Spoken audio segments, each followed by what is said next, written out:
Hello viewers, welcome back to my channel Inspiring You. జిత్తులమారి నక్క. చీమలు దూరని చిట్టడవిలో తిమ్మరాజు అనే జిత్తులమారి నక్క ఉండేది.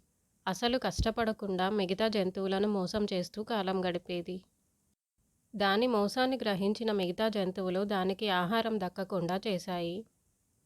కష్టపడడం చేతకాని నక్క ఆకులు తింటూ ఉండేది. కొన్నాళ్లకు బక్కచిక్కిపోయి నడవలేని స్థితికి వచ్చింది. ఒకరోజు ఆ మార్గంలో వెళ్తున్న పిల్లికి బక్కచిక్కిన నక్క కనిపించింది.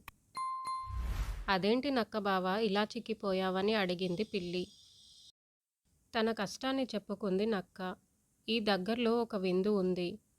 నేను వెళుతున్నాను. నువ్వు వస్తే ఎవరికంటా పడకుండా కడుపు నిండా తినివద్దాం అని సలహా ఇచ్చింది.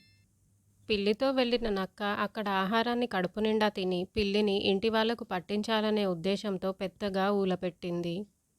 ఇంతలో ఇంటివాళ్లు వచ్చి పిల్లిని నక్కని బంధించారు. వారి నుంచి ఎలాగోలా తప్పించుకున్న పిల్లి ప్రాణాలతో బయటపడింది. పుష్టిగా తిన్న నక్క పరుగు పెట్టలేక వారి చేతిలో చావు దెబ్బలు తిన్నది. ఈ కథలోని నీతి ఏమిటంటే, మంచివారికి చెడు తలపెట్టాలని చూస్తే మనకు చెడే జరుగుతుంది. Thanks for watching my video. నా ఈ వీడియో కనుక మీకు నచ్చినట్టయితే తప్పకుండా లైక్ చేయండి, షేర్ చేయండి, కామెంట్ చేయండి. అలాగే మరిన్ని మంచి వీడియోస్ కోసం నా ఛానల్ను తప్పక సబ్స్క్రైబ్ చేయండి.